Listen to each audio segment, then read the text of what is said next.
Good afternoon. My name is Kevin Takesu, and I work for the State Procurement Office, and I'm doing the workshop for procurement exemptions from HRS Chapter 103D. This is workshop number 125, and references for exemptions would be HRS 103D-102. That's the law that governs exemptions. And the administrative rules is HAR 3-120. You can find the HARs on our state procurement website on hawaii.gov/SPO. Okay, so anyway, let me cover this area here. Before we cover exemptions, I do want to cover delegation of authority.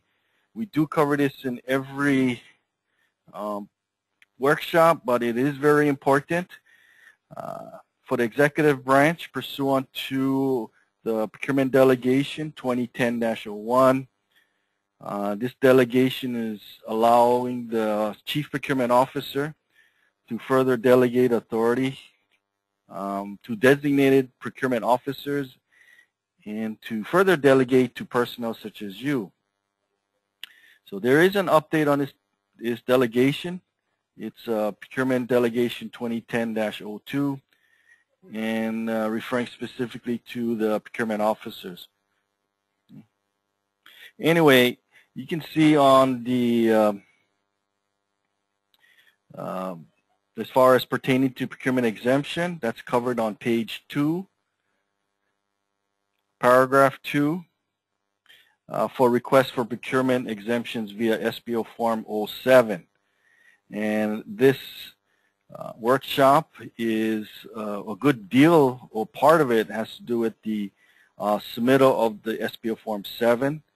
That's a request from the agency to the Chief Procurement Officer for a exempt contract. Okay, so in order to submit a request, the person participating or writing the exemption needs to take this training, this workshop 125. They do not need delegation in order to write it, is because exemptions or procurement exemptions is not one of the procurement methods in the procurement code. Okay, so you don't need to have procurement delegation for participating in writing the exemption request, but you do need the training, and that's workshop 125, which we're taking now. Okay, that's, hold on here. Okay, what is the definition of procurement and exempt from HRS 103D? Okay, it's a situation where the procurement of goods, services, by competitive means is not practical or not advantageous. So those are key words: not practical, not advantageous. You should note here, I should mention this, that even though an exemption may be granted, it is important to keep in mind that agencies are encouraged to adopt and use provisions under the procurement code and to implement rules as applicable. And the reason I say that is because the code has been established over time. It's time-tested, it's fair, it's reliable set of rules and processes for awarding contracts. Okay? The competitive procurement process of the code basically is to ensure all the potential providers are afforded the opportunity to compete for the required services. So that's the code. You want it to be fair as far as an even playing field. Okay? And when you have an exemption, it actually, well, what we're saying is, even if it's an exemption, to keep in mind and encourage that to adopt some of the provisions within the 103D. Okay.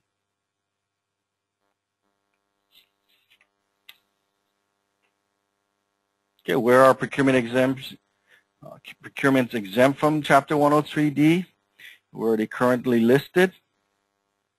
You can get to view the procurement exemptions.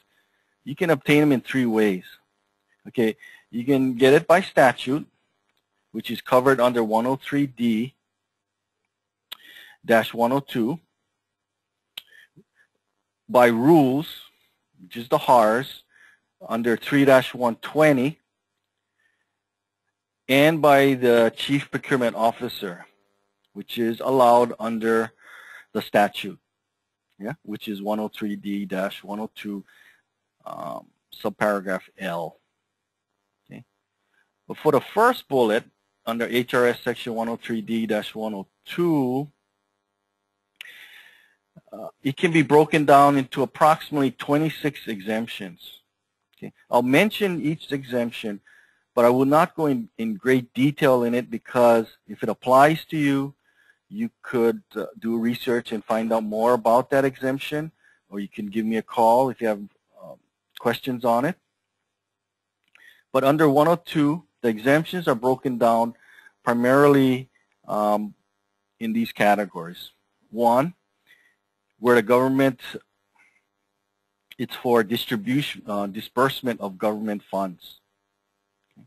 Well, 2, it's procurements from a government body. And you'll see that maybe in this example, Molokai, it's exempt from food, the purchases of food. As far as Molokai, meaning the kalaupapa.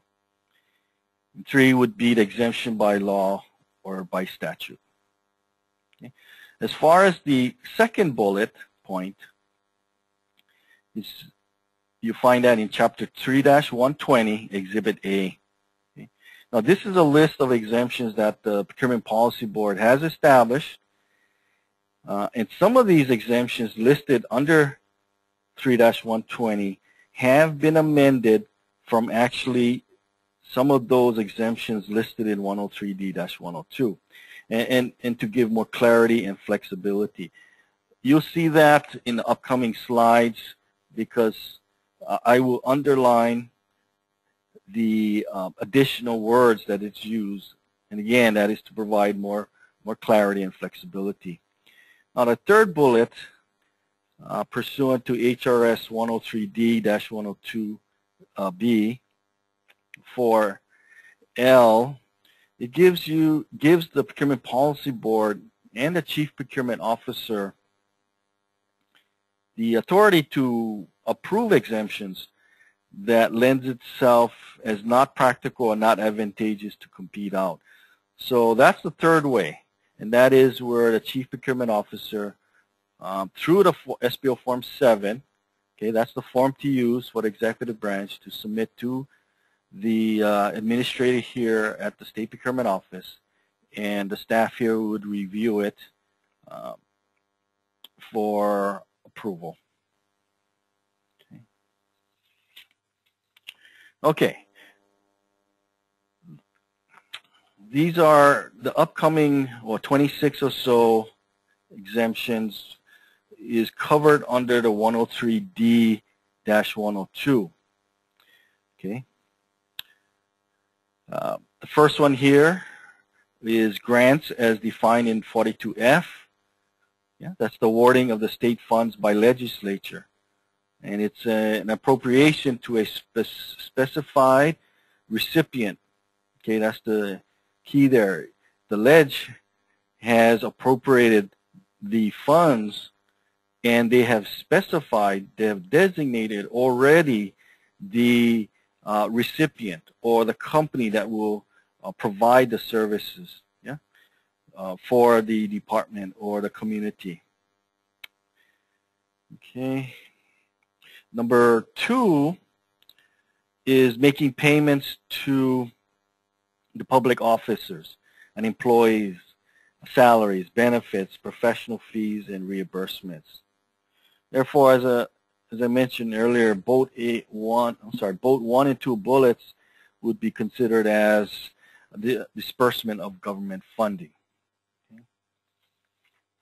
Number 3 and 4, 3, obligations the state is required to pay by law, to pay fees, settlements, subsidies, or other claims. Okay. And as far as entitlement programs, to provide assistance to unemployment or workers' compensation programs, that's also considered disbursement of government funds. And again, that's the reason for it's an exemption. Okay. 5, dues and fees of organizations. Again, that's disbursement of funds. 6, for deposits, investments, and safekeeping, including expenses related to them. 7, awards to government bodies of the state. 8, payment of loans. 9, 103F, the Health and Human Services. The reason for that is because there are there's already Health and Human Services statutes and also HARs, so they have their own. Okay. 10, goods and services and constructions from a government body. These would be known as government-to-government contracts, where an agency is providing the direct service to another agency. And so this type of contracting is exempt from the code. The UH bookstore is excluded from this. It's because it's considered like a retail outlet. An example of number 10, let's say government to government. Let's say that the DBED, HCDC, let's say they want to put out a PSD or correctional services such as weeding, weed whacking, and things like that. They may contract with the PSD, and they would make a MOU or memorandum of understanding, and this would be considered government-to-government contract. Okay, and again, this would be exempt type of contract. All right, moving on. 11, expert witness. 12, works of arts, research and reference materials. You can see here, you can imagine if you had to award expert witness or arts or works of art, let's say, to the lowest bidder. Really, what kind of criteria you would use, specifications you would use to make your decision. So that's one of the reasons it's very subjective and therefore not practical to compete out. Okay. 13 would be, again, research and reference materials. Okay. Why? That would be because a lot of the books, the resources, the professors, I guess, or the teachers would want to make sure that that type of book meets, I guess, their standards, and they're not all created equal. It wouldn't be, I guess, comparing apples and to apples in that sense. So it makes sense to exempt those. All right, moving on. 14. Here's where I mentioned earlier about meats or foodstuff that is exempt from Kalaupapa settlement, and that's primarily due to its remoteness. Okay, the only commercial air that I know that I guess flies to Kalaupapa commercially would be like Pacific Wings. So obviously it's not at this moment to compete out. 15, opponents of athletic contests. 16, referring to the PUC 17 performances like speeches or cultural or artistic presentations. I guess like works of art and expert witness, entertainment, speeches, they're really artistic presentations. They're very subjective. Okay? It wouldn't make sense to procure out. 18 goods and services from a commercial resale by the state. An example of a commercial resale, I would say, is City and County of Honolulu selling T-shirts at their satellite city hall or store.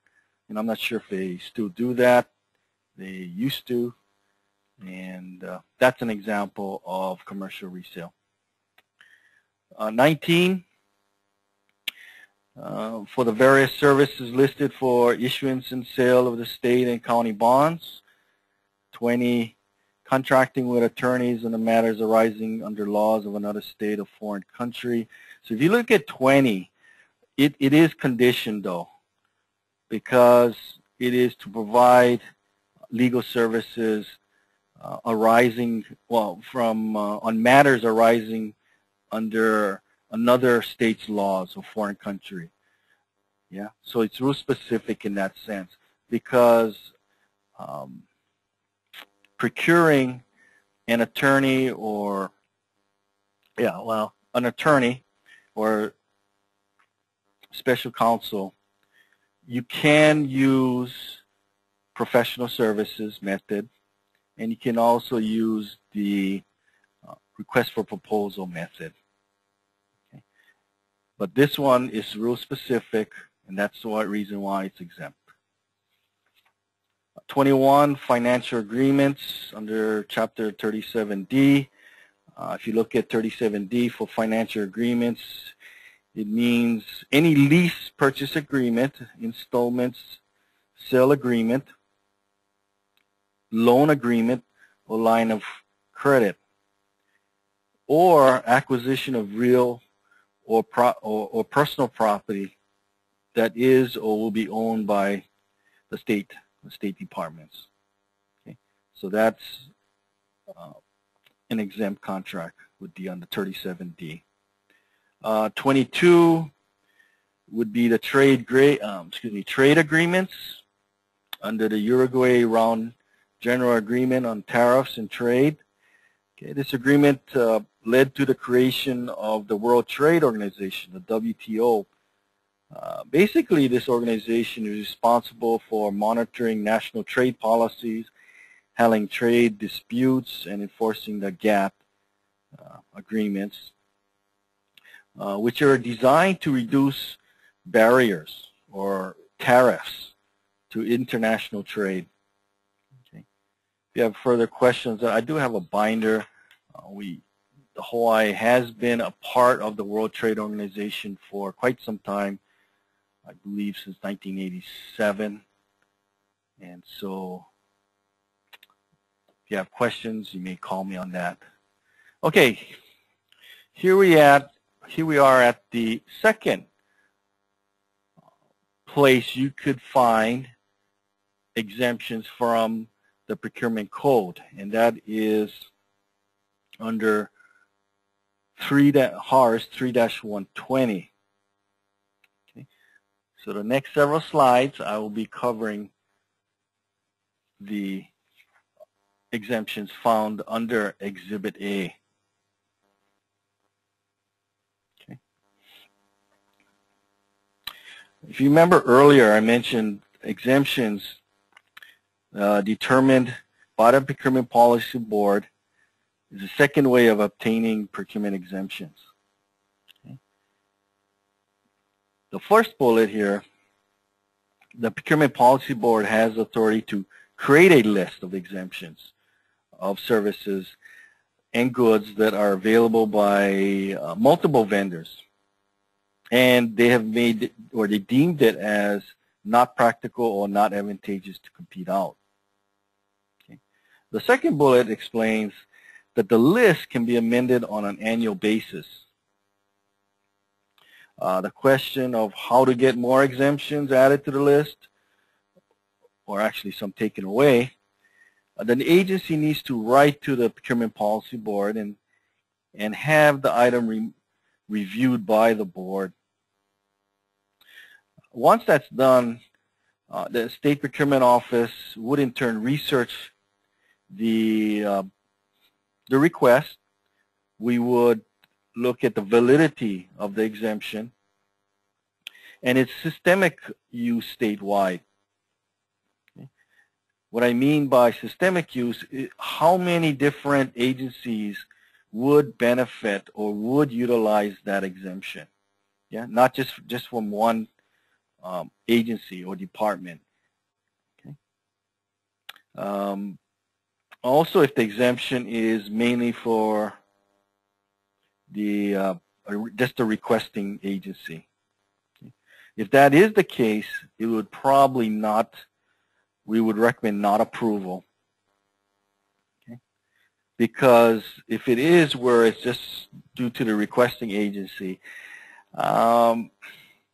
if you look at the third bullet on the last, for the previous slide, you can get an exemption request through the chief procurement officer. Okay, so that's another method or another mechanism. So, you know, why would you go through the procurement policy board in that sense when you can actually address it or request it through the chief procurement officer? Okay, here we go with the the exemptions under 3-120. Okay. The procurement policy board, they will review it, the list annually. Second bullet when using the exemption writing on the procurement officer or the contract, what you need to do is you need to write down the exemption number. Okay, so when you write the purchase order, make sure you notate the exemption number. Okay, and make sure you file it in your procurement file. Now, even though it doesn't mention it under 103D -102, I would recommend the same thing, that you write down the procurement number or the exemption number under 103D-102 and make sure you put it on the purchase order, okay, and keep it in the file.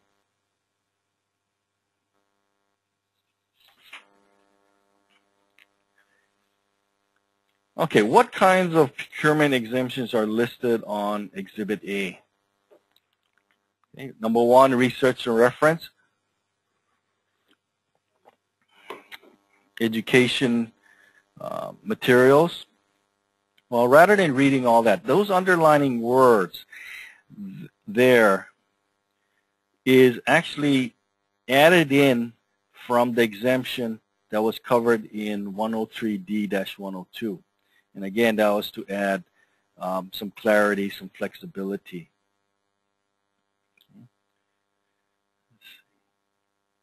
Okay. Number two would be the service of printers, rating agencies, support facility providers. So providers is the new, a word that was added in. 3, contracting with lecturers, speakers, trainers, facilitators, script writers. When we have specialized, and the word that the State Procurement Office want to emphasize is that these lecturers have specialized training and techniques or expertise. Okay. Here, competition is not feasible due to the numerous unique methods of training or speaking and in writing styles that individuals possess. So very subjective here in nature. Number 4, contracting of legal counsel, guardian, psychiatrist, psychologist, etc. That is required by court order. Okay. This was recommended by the judiciary as well as DCCA. Number 6, well, actually, number 5, that is no longer an exemption. It used to be prior to 2009, but Act 175 actually took that exemption off the list, and that's for fresh meats and produce. Procurement exemption number 6, insurance, which includes insurance brokers services. This was recommended by DAGS, risk management.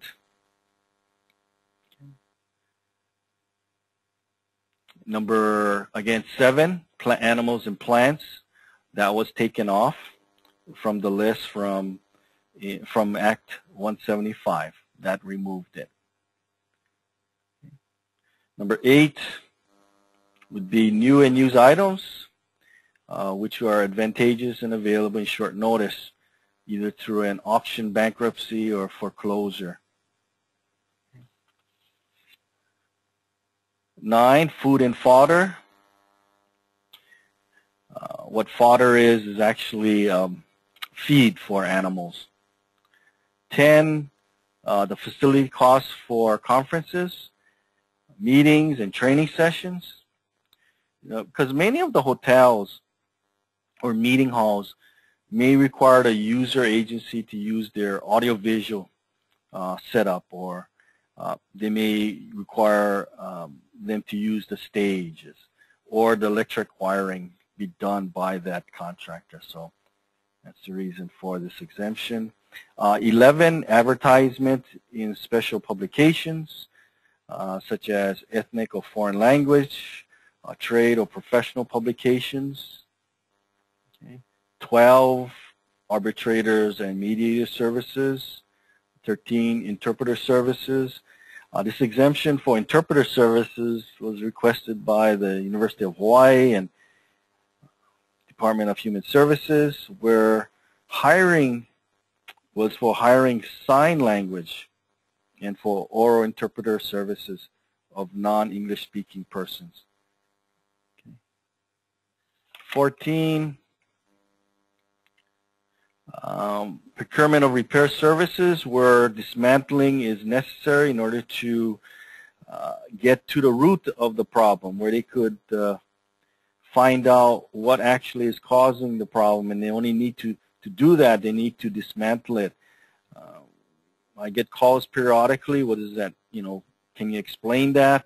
And to me, the easiest way to explain that is if you had a serious car problem and the mechanic had to really dismantle the engine just to see what the problem, or to locate the problem. And once they did find that the defective part, let's say, it wouldn't make sense to then put out a solicitation. It would make more sense to have that person repair it. 15, for burial services, and that's pursuant to the statute, HRS 346-15, where the Department of Human Services would pay the cost of burial, well, burial cost. These would be for unclaimed corpses, and I believe the limit is $400. 16, the radio and television airtime, when the selection would be based on ethnic or specific groups, basically the target audience. Yeah. 17, subscription costs, particularly for conferences or training workshops. 18, court reporter services. Okay.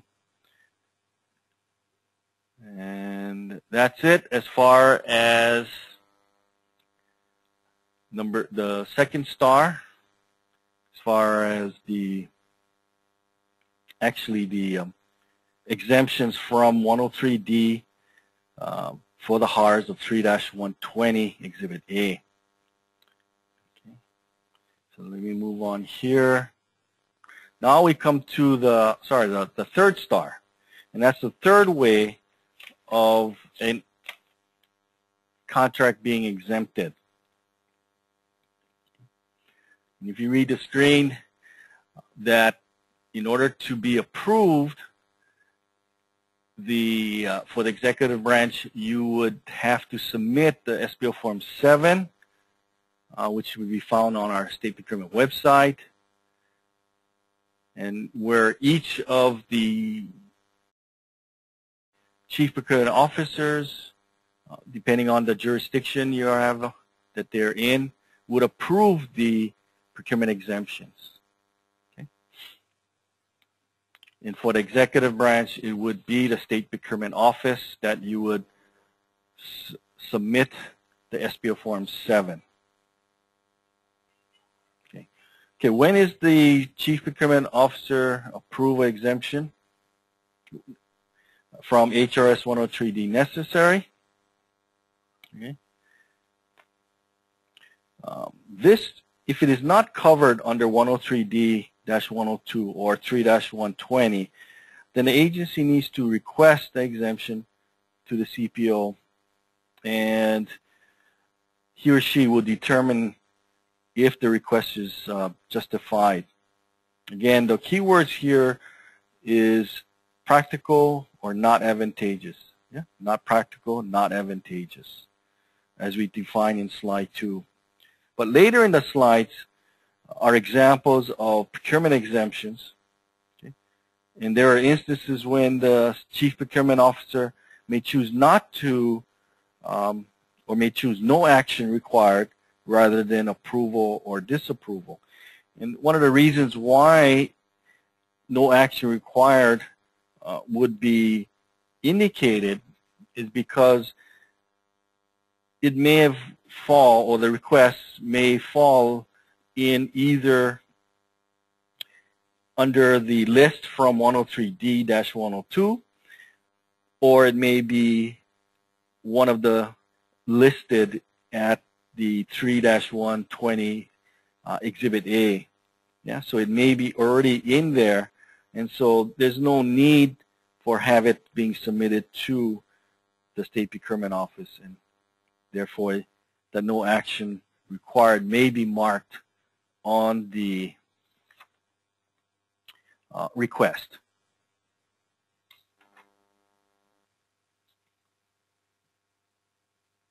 Okay, now how does the agency obtain the SBO form? I'm sorry, the CPO approval exemption from Chapter 103D. Okay, I mentioned about SBO Form 7. It is located on the forms for the state procurement state agencies. Okay. Please download the most current. Okay. And when you review the form, please do not ask us for words to use to write it. We can explain the questions, but do not ask us to write it for you. Okay.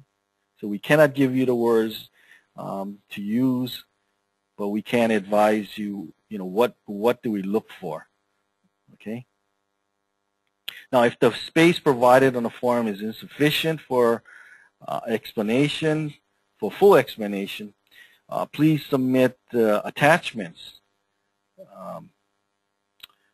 to make sure that enough detail is given so that we do not have to go back and forth trying to seek the information needed. Okay. Now, for the executive branch, SBO will post it on our website. Okay, that's the second bullet. The Chief Procurement Office must post the request, SBO Form 7, on our website for 7 calendar days. Okay. I do want to mention, though, that if it is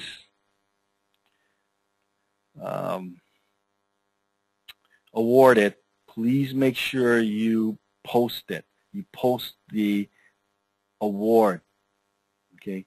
I think some agencies get a little confused that, yes, the State Procurement Office will post the request, but once the request is posted after, when it's approved, the agency has a responsibility to, when they award to a vendor that has been, as far as a contract that's exempted, they are responsible for posting that award on the State Procurement Office reporting site.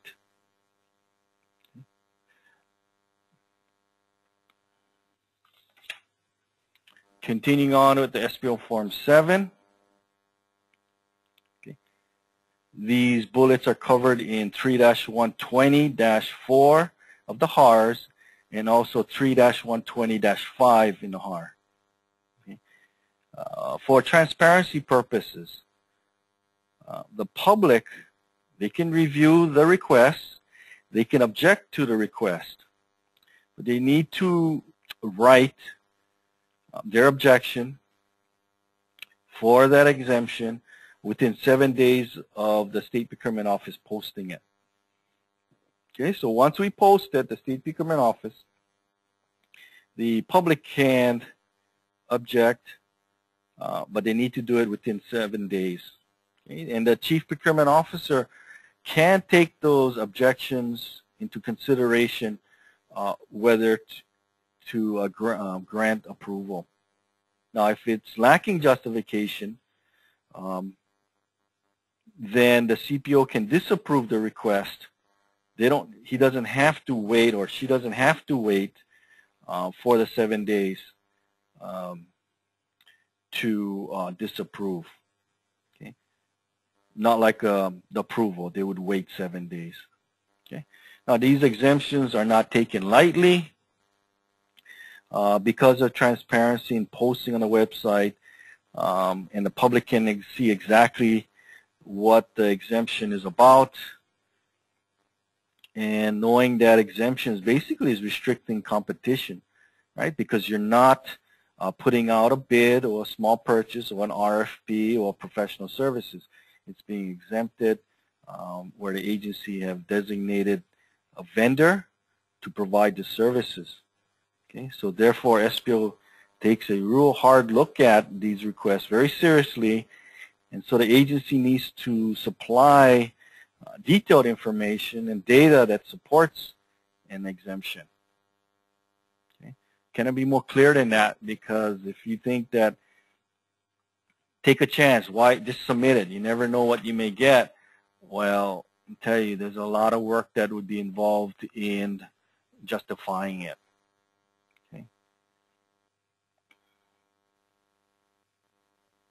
All right, when is an amendment to a Chief Procurement Officer approval exemption from Chapter 103D HRS necessary? These bullet points, they're covered in the HARS 3-120-5 subparagraph D. Okay. What this is saying is when an amendment to an exemption is necessary, and that is to fill out the SPO Form 7B when it affects the original scope of work. Okay. Example, if the cost is being increased. Okay. This is the form to use, is a 7B form. It does require the posting of the amendment, just like the original SPO Form 7. Okay, it needs to be posted for 7 days as well. Now the next slide gives examples of some exemption requests submitted by the State Procurement Office, submitted to the State Procurement Office, excuse me. Okay, previously the agency got a waiver to hire outside counsel to negotiate and drafting of an option agreement for various parcels of land located in Couple A. The vendor was hired through professional services method. The contract had expired, but now the leasee is requesting to amend the option agreement and also revise the draft. Revise the draft general lease document. The agency believes it's more advantageous to use a different legal counsel since their fees are too high, and they felt that there were times where that, I guess, attorney was non-responsive. The agency therefore wants to hire a new legal counsel, one that they have experience working with. They have knowledge of the Act and HRS Chapter 171, and they feel that they would need little time to get up to speed and to renegotiate. This request has been withdrawn by the agency, and they can do that. They don't have to wait for approval, or if they feel that it's a good chance it's not going to be approved, they may rather see a disapproval on that request, and so they see it as, hey, maybe we should just procure it out. And so they did withdraw, made a withdrawal by the department. The reason is the explanation that was given in the request, and there were emails also that did not support. So it did not support the need to exempt the hiring of outside legal counsel, because pretty much it was more based on convenience between the agency and the selected vendor. They also could not or did not indicate no loss of revenue projections, and it wouldn't have changed really the estimated time savings. Okay, they could have still reprocure it as a professional services and still made and select the legal counsel all within the time frame. Okay, and so SBO, if they did not withdraw, it most have likely would have been a disapproval. I do want to mention or advise, I guess, that if the agency, to not wait to the last minute to submit these procurement exemptions. Rather, submit it as soon as possible, because you don't want to wait to the end or last minute and find out, oh, state procurement offices, they're not going to approve this solicit. They're not going to approve this request. And so what am I going to do now? Well, again, that would be a basis of poor planning. Okay, so we're advising that, hey, submit it timely. All right, here's another example. The Patient Protection and Affordable Act that was signed by President Obama on March 23rd, 2010. It was effective in June of that same year, and it contained provisions to benefit early retirees. Now, the new law provided about $5 billion to help support or assist employers with providing health coverage for their retirees. And the application for this process, you had to submit it to the federal government, and it was expected to be available on June 1st, 2010, or shortly after. And it was critical that the information be accurate and complete. And the applications were going to be processed in order that it came in. And so the agency wanted to request that the current benefits consultant, AON, be the contractor contracted with to submit the application to the EUFT. Now, according to the EUFT applications, they are to be submitted early. Okay, in doing so, they would have the best chance to receive funds. And the later is submitted, if the later you submit it, then it would have the least chances of being funded. And the agency felt that if they did submit it, they would receive about $15 million for that plan in 2010. Okay. Here the request was approved. And the reason would be, meeting the application date or shortly after was crucial in the process of receiving the funding. The incumbent or the current insurance company, they already, through time working with the agency, they develop an understanding and knowledge of the various procedures and information systems and analysis and so forth. And so because of the critical time that it needed to be submitted, and that if they don't, they would lose the money, right? Then it became, it justified basically the need for that exemption. Here's another example. Let's say an agency is requesting an exemption to purchase the specific Abbott test strips through Abbott Laboratories Diagnostic Division. And this was done in 2005. The agency wanted to standardize their glucose meter strips statewide, meters statewide. They ultimately chose or wanted the Abbott Precision Extra meters, but they didn't do a solicitation. And then found out that the vendor decided, they wanted to supply the meters for free, so they accepted that. Now these meters that they acquired can only read their brand name and test strips. Okay? And the Abbott labs will not compete with their own distributors, and the agency would pay double the local prices for the same test strips from others. So the agency has been purchasing these test strips for several years now. Okay? That's the situation. This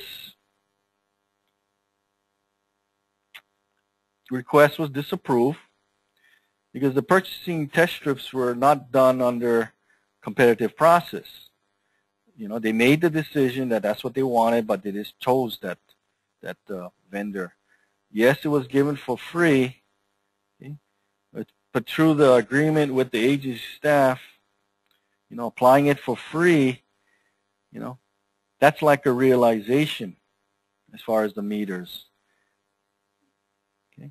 But yet, once they have given them the meters, they were already tied in that from then on they would have to purchase these strips through them.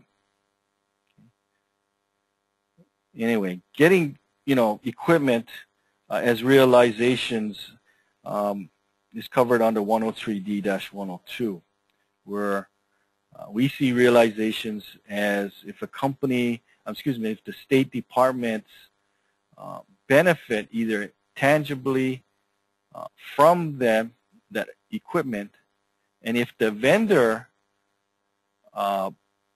benefits as well, tangible or intangible, then we see that as a realization. An example of a realization, I'm not sure if you're familiar with it, but several years back, I believe the city accepted free services for tinting the Blaisdell Center. It was done free, but the company that provided that service, they took pictures and they put it on their business cards or basically their advertising, and the benefit there, or the intangible benefit there, would be that, hey, we're a large company that can handle this type of structures, and therefore, give us the business. So anyway, those types of services, I guess, or even products, we would see as like a realization, and the procurement code would apply there.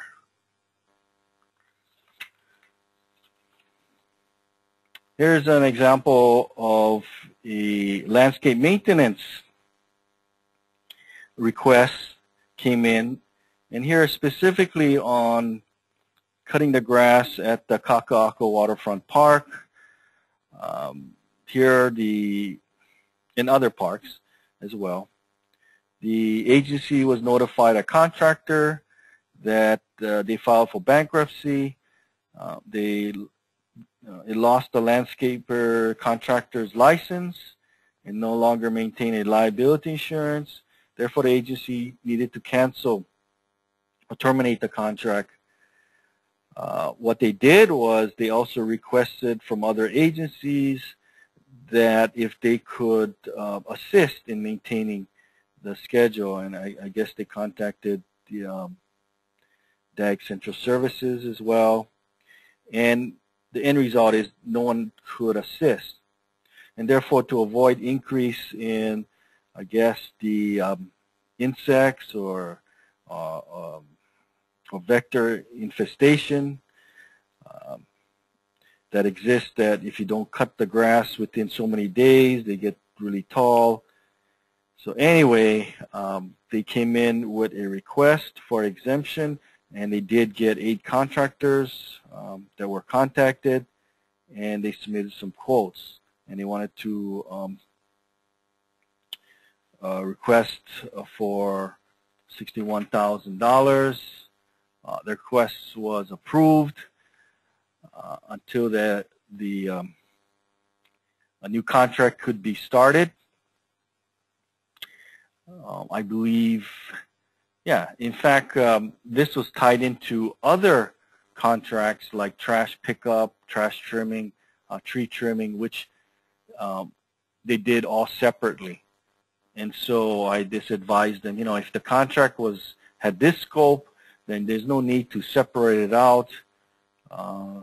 Same vendor, you can fill out one form. I believe this is here is an example of a monthly advertising space, agency, I believe the Department of Health, requesting an exemption. And for monthly advertising space, in free standing kiosks, in high volume and geographic shopping centers and malls throughout the state, the vendor Hawai'i malls solely represents the various malls that they wanted to advertise in. There are no other vendors for the services for those specific malls.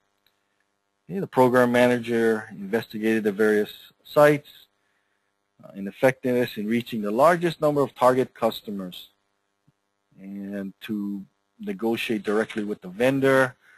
The request was approved.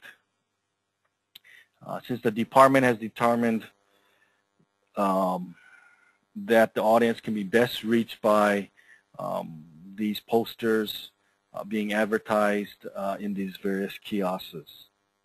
Okay. Let me move on here. Well, there's a question that came up previously. Why isn't this not a sole source request then? Okay. And the reason why it's not a sole source is because the service really is advertising. And as you know, there's many forms of advertising your service or product or the message you want to get across. And so we don't see it as a sole source. Yeah? We see it as an exemption, because the sole source would be specifically only that company or manufacturer can provide that service. And so we saw it as advertising as the overall service. And yes, even though you needed or they wanted to advertise at, let's say, a certain mall, which therefore you needed to go through this vendor, advertising overall, that is the Yeah, that's what the reason for the exemption was, just basically for advertising. Okay, because there's like I said, there's many forms. In fact, if you remember back in your 3-120 Exhibit A, it mentions about exempt services for advertising on radio stations of that nature, and it's due to the target audiences.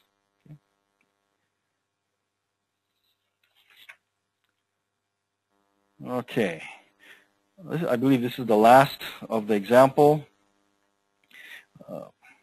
The title sponsorship for Hawaii Venture Capital Association, think tank community event on 5/24/2012 at the Plaza Club to discuss the raise awareness of the broadband. And the sponsorship includes speaker positions at the event, positioning of the HBI video of the thinktankhawaii.com website, posting of the HBI videos on the Think Tank TV spots. Okay, to promote, basically is the agency to want to promote broadband initiatives alone. Okay? And that is to reach a wide range of the population, and they wouldn't have enough staff to do it otherwise.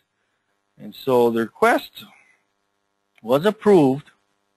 Okay, little tricky here, because prior to this one, the agency submitted a blanket exemption, and that was for basically event sponsorships.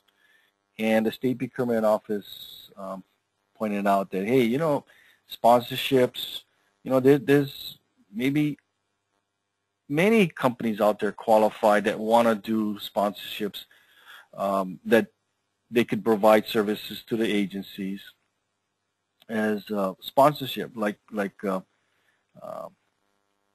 conferences, where the department can benefit from that.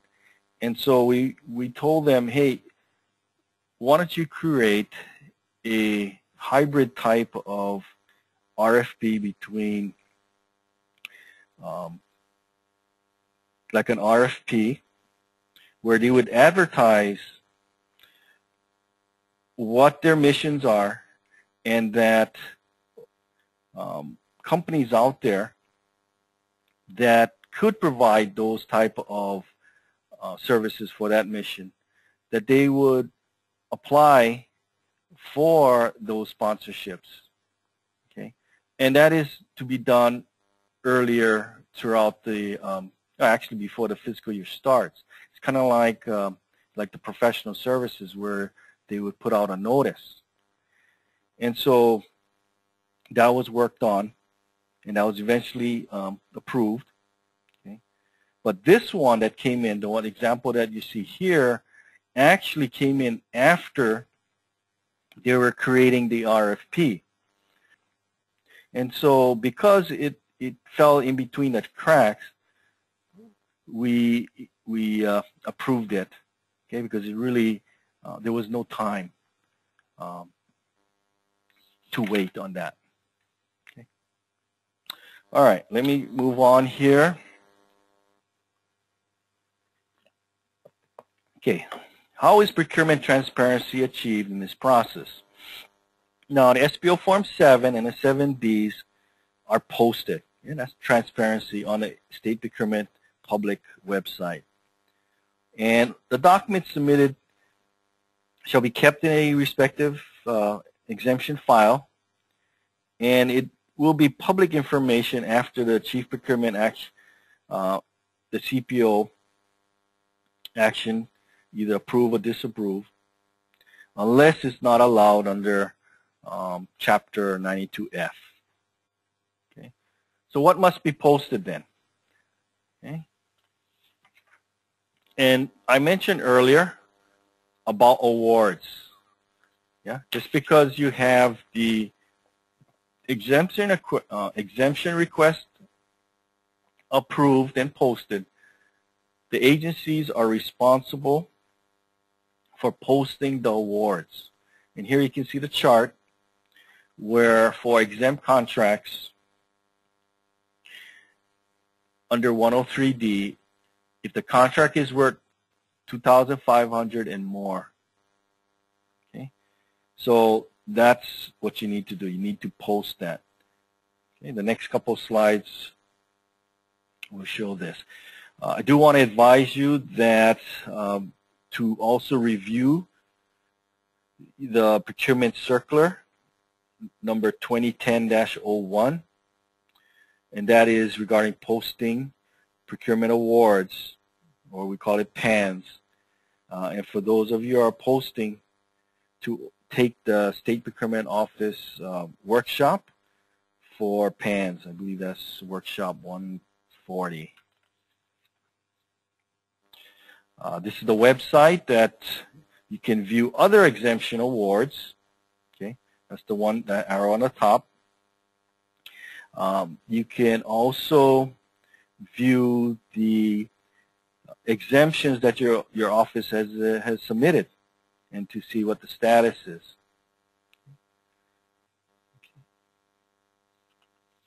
And here's an example. Here's the web page for exemptions that were awarded to various agencies under 103D-102 or 3-120. Okay. And also if it was awarded, approved through the SBO Form 7. In order to get the information, just click on the blue contract and PO number, and you'll get the information on what the amount was, who was the awarded, as well as the scope, okay, and the contact person. Okay, what's the status of my SBO form? Let's say that you submitted to the State Procurement Office. Okay, here's a way of checking. You can go to this website. Okay, so if you are one to do the actual posting,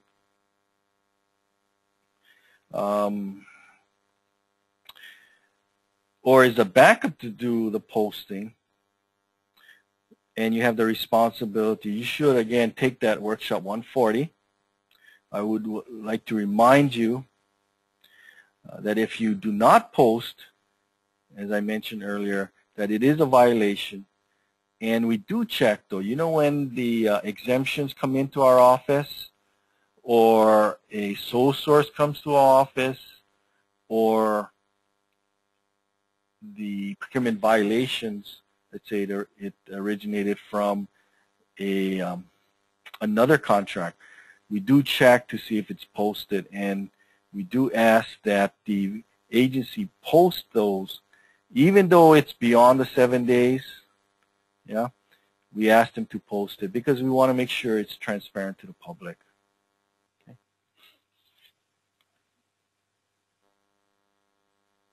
okay, what contract forms to use? Okay, to contract with the vendor, you should use the Attorney General's standard contract form, and that's the AG 002, which was revised in 2006. You can find that on the Hawaii Form Central website. Okay.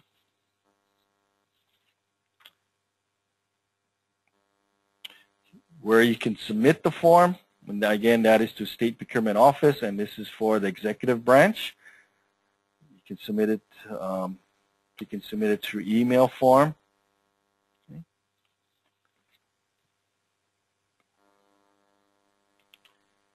Here, to access the SBO Form 7 or the 7B form, you can go to the website here and download it.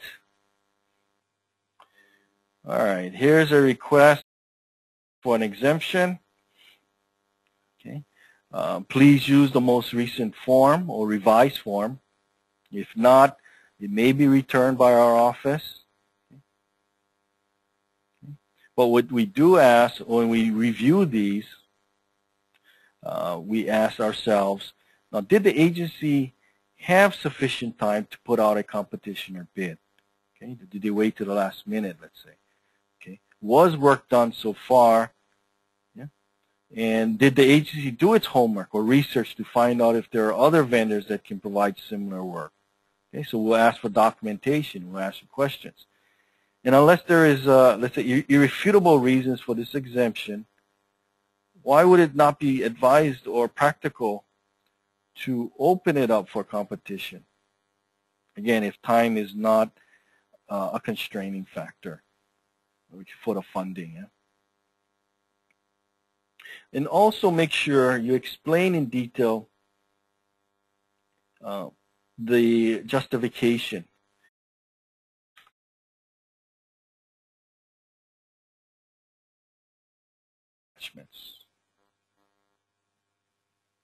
Okay, 6, explain and describe how procurement by competitive means is not practical and not advantageous. 7, detail the process of procedures to be followed in selecting the vendor. Okay, so when you check the vendor or you selected the vendor, how was it done fairly?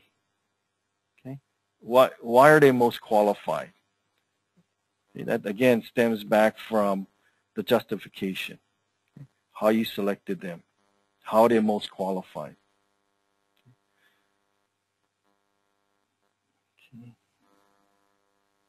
Okay.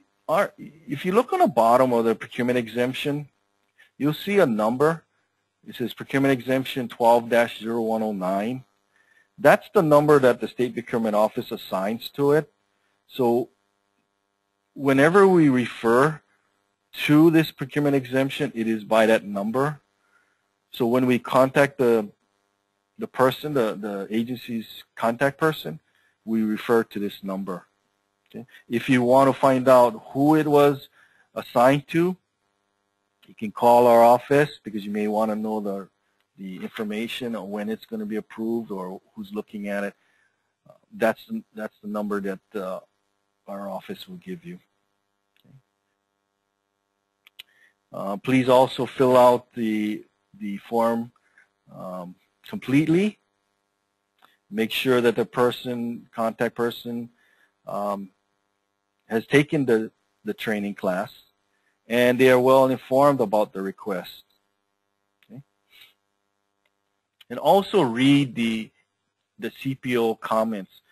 I find that there are agencies out there that take the request, but yet they don't read the comments. The comments are there for a purpose, and that is to say that it is just for the solicitation process only, that the rest of 103D actually applies.